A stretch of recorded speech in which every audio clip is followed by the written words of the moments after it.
DK Shivakumar ಅವರ cabinet ನಲ್ಲಿ ಯಾರಿರ್ತಾರೆ ಅನ್ನುವಂತ ಪ್ರಶ್ನೆಗೆ ಈಗ ಉತ್ತರ ಸಿಗ್ತಾ ಹೋಗ್ತಾ ಇದೆ. ರಾಮಲಿಂಗಾರೆಡ್ಡಿ ಅವರು ಮಾತನಾಡಿದ್ದನ್ನು ನೀವು ಆಗಲೇ ನೋಡಿದ್ರಿ.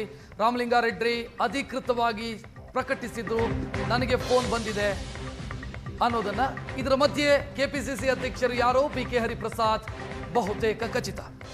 ಬಿಕೆ ಹರಿಪ್ರಸಾದ್ ಅವರಿಗೆ ಹೈಕಮಾಂಡ್ ನಿಂದ ಫೋನ್ ಬಂದಿದೆ, ಕೆಪಿಸಿಸಿ ಅಧ್ಯಕ್ಷ ಸ್ಥಾನವನ್ನ ನಿಭಾಯಿಸಿ ಅಂತ. ಬಿಕೆ ಹರಿಪ್ರಸಾದ್ ಕೂಡ ಸಂತೋಷದಿಂದ ಅದನ್ನು ಒಪ್ಪಿಕೊಂಡಿದ್ದಾರೆ. ಸಚಿವರಾಗುವಂತ ಆಸಕ್ತಿ ಇತ್ತು ಬಿಕೆ ಹರಿಪ್ರಸಾದ್ ಅವರಿಗೆ. ಹೈಕಮಾಂಡ್ ಸೂಚನೆಗೆ ಈಗ ಅವರು ಸಹಮತ ವ್ಯಕ್ತಪಡಿಸಿದ್ದಾರೆ. ಅಹಿಂದ ವರ್ಗಕ್ಕೆ ಸೇರಿದವರು ಬಿಕೆ ಹರಿಪ್ರಸಾದ್, ಹಿಂದುಳಿದ ವರ್ಗಕ್ಕೆ ಸೇರಿದವರು, ಈಡಿಗ ಸಮುದಾಯಕ್ಕೆ ಸೇರಿದವರು, ಬಿಲ್ಲವ ಸಮುದಾಯಕ್ಕೆ ಸೇರಿದವರು. ಬಿಲ್ಲವ ಸಮುದಾಯಕ್ಕೆ ಸೇರಿದಂತ ಬಿಕೆ ಹರಿಪ್ರಸಾದ್ ಕೆಪಿಸಿಸಿಯ ಅಧ್ಯಕ್ಷರಾಗುವ ಮುಖಾಂತರ ಹಿಂದುಳಿದ ವರ್ಗದವರಿಗೆ ಅಧ್ಯಕ್ಷ ಸ್ಥಾನವನ್ನ ಕೊಡುವಂತ ಯೋಚನೆಯನ್ನ ಹೈಕಮಾಂಡ್ ಮಾಡಿರೋದು. ಈಡಿಗ ಸಮುದಾಯದಿಂದ ಹಿಂದೆ ಎಸ್ ಬಂಗಾರಪ್ಪ ಅಧ್ಯಕ್ಷರಾಗಿದ್ರು, ಜನಾರ್ದನ್ ಪೂಜಾರಿ ಅಧ್ಯಕ್ಷರಾಗಿದ್ರು. ಈಗ ಬಿಕೆ ಹರಿಪ್ರಸಾದ್ ಅವರು ಕೂಡ ಕೆಪಿಸಿಸಿ ಅಧ್ಯಕ್ಷರಾಗುವುದಕ್ಕಿದ್ದಾರೆ. ಈ ರೇಸ್ನಲ್ಲಿ ಬಿಕೆ ಹರಿಪ್ರಸಾದ್ ಅವರ ಹೆಸರು ಮುಂಚೂಣಿಯಲ್ಲೇನಿರಲಿಲ್ಲ. ಮುಂಚೂಣಿಯಲ್ಲಿದ್ದಿದ್ದು ಸತೀಶ್ ಜಾರಕಿಹೊಳಿ ಹೆಸರು. ಆದರೆ ಸತೀಶ್ ಜಾರಕಿಹೊಳಿ ಅವರು ಮಂತ್ರಿ ಸ್ಥಾನಕ್ಕೂ ಬೇಡಿಕೆ ಇಟ್ಟಿದ್ರಿಂದ ಆ ಬೇಡಿಕೆಯನ್ನು ಈಡೇರಿಸೋದು ಕಷ್ಟ ಸಾಧ್ಯ. ಎರಡರಲ್ಲಿ ಒಂದನ್ನು ಆಯ್ಕೆ ಮಾಡಿಕೊಳ್ಳಿ ಎನ್ನುವಂತ ಸೂಚನೆ ಕೊಟ್ಟಿದ್ರಿಂದ ಜಾರಕಿಹೊಳಿ ಅವರಿಗೆ ಕೆಪಿಸಿಸಿ ಅಧ್ಯಕ್ಷ ಸ್ಥಾನ ತಪ್ಪಿ ಹೋಗಿದೆ.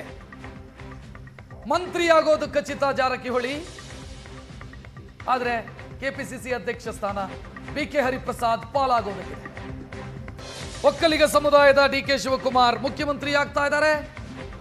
ಅವರ ರಾಜೀನಾಮೆಯಿಂದ ತೆರವಾಗಲಿರುವಂತ ಕೆಪಿಸಿಸಿ ಅಧ್ಯಕ್ಷ ಸ್ಥಾನ ಬಿಕೆ ಹರಿಪ್ರಸಾದ್ ಅವರ ಪಾಲಾಗೋದಕ್ಕಿದೆ.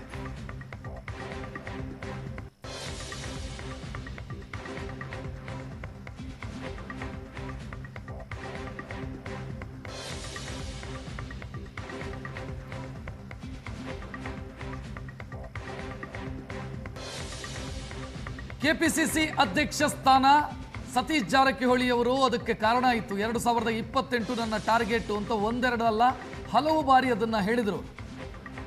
ಈ ಬಾರಿ ಮುಖ್ಯಮಂತ್ರಿ ಹುದ್ದೆಯ ಮೇಲೆ ನನ್ನ ಕಣ್ಣಿಲ್ಲ, 2028 ನಾವು ಯೋಚನೆ ಮಾಡಿದ್ದೀವಿ, ಅದಾಗಬೇಕು ಅಂತಾದರೆ ಅಧ್ಯಕ್ಷರಾಗಬೇಕಿತ್ತು. ಅಧ್ಯಕ್ಷರಾಗಿ ಪಕ್ಷ ಎಲ್ಲಾದರೂ ಅಧಿಕಾರಕ್ಕೆ ಬಂದರೆ ಕಾಂಗ್ರೆಸ್ನ ಸಂಪ್ರದಾಯ ಅಧ್ಯಕ್ಷರೇ ಮುಖ್ಯಮಂತ್ರಿ ಆಗ್ತಾರೆ ಅಂತ. ಸೊ ಈಗ ಸತೀಶ್ ಜಾರಕಿಹೊಳಿ ಅವರ ಪಾಲಿಗೆ ಮಂತ್ರಿ ಸ್ಥಾನ ಅಷ್ಟೇ, ಕೆಪಿಸಿಸಿ ಅಧ್ಯಕ್ಷ ಹುದ್ದೆ ಹರಿಪ್ರಸಾದ್ ಅವರು ಪಡ್ಕೊಳ್ಳೋದು ಖಚಿತವಾಗ್ತಾ ಇದೆ.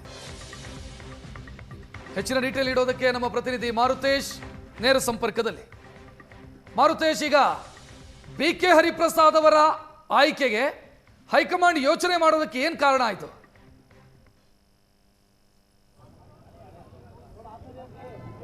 ರಕ್ಷತ್, ಈಗ ಒಂದು ಸಿದ್ದರಾಮಯ್ಯನವರ ಪ್ರಪೋಸಲ್ ಹರಿಪ್ರಸಾದ್ ಪರವಾಗಿ ಇತ್ತು ಅನ್ನುವಂಥದ್ದು ಒಂದು ಕಾರಣ. ಇನ್ನೊಂದು ಕಡೆ ಈಗ ಹಿಂದುಳಿದ ವರ್ಗದ ಮುಖ್ಯಮಂತ್ರಿಯಾಗಿದ್ದಂಥ ಸಿದ್ದರಾಮಯ್ಯನವ್ರನ್ನ ಕೆಳಗಿಳಿಸಿರುವ ಕಾರಣಕ್ಕಾಗಿ ಹಿಂದುಳಿದ ವರ್ಗದವರನ್ನ ಈ ತರದ ಪ್ರಮುಖ ಹುದ್ದೆಗೆ ತರಬೇಕಾದಂತಹ ಒಂದು ಪರಿಸ್ಥಿತಿಯು ಏರ್ಪಟ್ಟಿತ್ತು. ಜೊತೆಗೆ ಹರಿಪ್ರಸಾದ್ ಅವರನ್ನ ಕ್ಯಾಬಿನೆಟ್ನಲ್ಲಿ ತಂದ್ರೆ ಡಿ ಕೆ ಶಿವಕುಮಾರ್ ಮತ್ತು ಹರಿಪ್ರಸಾದ್ ನಡುವಿನ ತಿಕ್ಕಾಟಗಳು ಜಾಸ್ತಿ ಆಗ್ಬೋದು. ಯಾಕಂದ್ರೆ ಈ ಹಿಂದೆ ಅವರು ಬಹಿರಂಗವಾಗಿ ಕ್ಷಮೆ ಯಾಚಿಸಬೇಕು ಅಂತೇಳಿ ಡಿ ಕೆ ಶಿವಕುಮಾರ್ಗೆ ಒತ್ತಡ ಹಾಕಿದ್ರು, ವಿಧಾನಸಭೆಯ ಒಳಗಡೆಗೆ RSS ಗೀತೆಯನ್ನ ಹಾಡಿದ್ರು ಅನ್ನುವ ಕಾರಣಕ್ಕಾಗಿ. ಹಾಗಾಗಿ ಆಗಿನಿಂದಲೂ ಕೂಡ ಡಿ ಕೆ ಶಿವಕುಮಾರ್ ಮತ್ತು ಹರಿಪ್ರಸಾದ್ ನಡುವೆ ಒಂದು ಸಣ್ಣ ಮುನಿಸು ಇದ್ದೇ ಇದೆ. ಅದು ಕ್ಯಾಬಿನೆಟ್ನ ಒಳಗೆ ಬಂದ್ರೆ ಅದು ಇನ್ನಷ್ಟು ಜೋರಾಗ್ಬೋದು ಅಥವಾ ತಿಕ್ಕಾಟಗಳಿಗೆ ಕಾರಣ ಆಗ್ಬೋದು.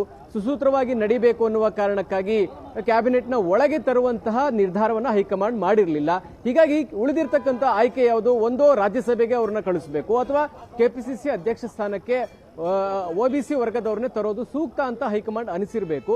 ಆ ಕಾರಣಕ್ಕಾಗಿ ಒಂದು ಸಿದ್ದರಾಮಯ್ಯನವರು ಕೂಡ ಹರಿಪ್ರಸಾದ್ ಅವರ ಬೆಂಬಲಕ್ಕೆ ನಿಂತಿದ್ದಾರೆ. ಇದರ ಜೊತೆಗೆ OBC ವರ್ಗಕ್ಕೆ ಸೇರಿದಂತವರು ಹರಿಪ್ರಸಾದ್.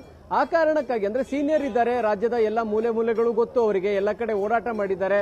ಹಾಗಾಗಿ ಅವರಿಗೆ ಕೊಡೋದು ಸೂಕ್ತ ಅನ್ನುವ ಕಾರಣಕ್ಕಾಗಿ ಈ ತೀರ್ಮಾನಗಳನ್ನ ಕೈಗೊಂಡಿರಬಹುದು. ಆದರೆ ಒಂದು ಕಡೆ ಸರ್ಕಾರದಲ್ಲಿ ಡಿ ಕೆ ಶಿವಕುಮಾರ್ ಮುಖ್ಯಮಂತ್ರಿ ಆಗ್ತಾ ಇದ್ದಾರೆ, ಕೆಪಿಸಿಸಿ ಅಧ್ಯಕ್ಷರಾಗಿ ಹರಿಪ್ರಸಾದ್ ಆಗ್ತಾ ಇದ್ದಾರೆ. ಹೀಗಾಗಿ ಇವರಿಬ್ಬರ ವೇವ್ ಲೆಂತ್ ಹೇಗೆ ಮ್ಯಾಚ್ ಆಗುತ್ತೆ ಅಥವಾ ಇದನ್ನು ಹೇಗೆ ಹೈಕಮಾಂಡ್ ನೋಡ್ತಾ ಇದೆ ಅನ್ನೋದು ಕ್ಲೂ ಸಿಗ್ತಾ ಇಲ್ಲ. ಆದರೆ ಈಗ ವರಿಷ್ಠರಿಂದ ಕರೆ ಬಂದಿರೋದು ನಿಜ. ಅದಕ್ಕೆ ಅವರು ಸಹಮತವನ್ನು ಕೂಡ ವ್ಯಕ್ತಪಡಿಸಿದ್ದಾರೆ. ಹೀಗಾಗಿ ಬಹುತೇಕ ಕೆಪಿಸಿಸಿ ಅಧ್ಯಕ್ಷರಾಗಿ ಬಿ ಕೆ ಹರಿಪ್ರಸಾದ್ ಅವರ ಆಯ್ಕೆ ಬಹುತೇಕ ಖಚಿತ ಅಂತಾನೆ ಹೇಳ್ಬೋದು. ಹರಿಪ್ರಸಾದ್ ಅವರ ಅನುಭವ ಅಂತೂ ನಿಶ್ಚಿತವಾಗಿಯೂ ಇದ್ದೇ ಇದೆ.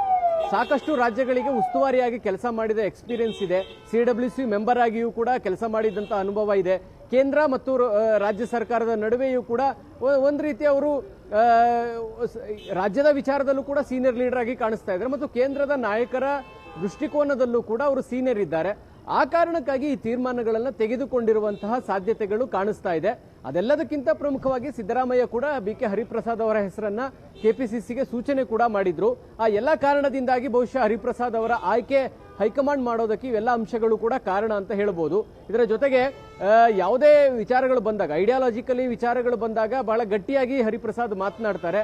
ಆ ಕಾರಣದಿಂದಲೂ ಕೂಡ ಈ ಆಲೋಚನೆ ಮಾಡಿರ್ಬೋದು ಅಂತ ಕಾಣಿಸ್ತಾ ಇದೆ. ಯಾಕಂದ್ರೆ ರಾಹುಲ್ ಗಾಂಧಿ ಸ್ವಲ್ಪ ಐಡಿಯಾಲಜಿಕಲಿ ಯೋಚನೆ ಮಾಡ್ತಕ್ಕಂಥವ್ರು. ಐಡಿಯಾಲಜಿಕಲಿ ಹೋದ್ರಷ್ಟೇ ನಮಗೆ ಕಾಂಗ್ರೆಸ್ ಪಕ್ಷಕ್ಕೆ ಲಾಭ ಆಗುತ್ತೆ ಅನ್ನುವಂತಹ ಅಭಿಲಾಷೆಯನ್ನ ಇಟ್ಕೊಂಡಿರುವಂತವ್ರು.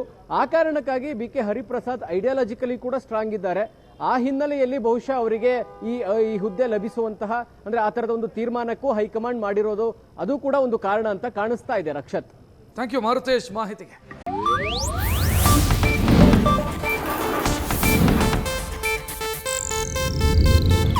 ಇದು ಏಷ್ಯಾನೆಟ್ ನ್ಯೂಸ್ ನೆಟ್ವರ್ಕ್ ಪ್ರಸ್ತುತಿ.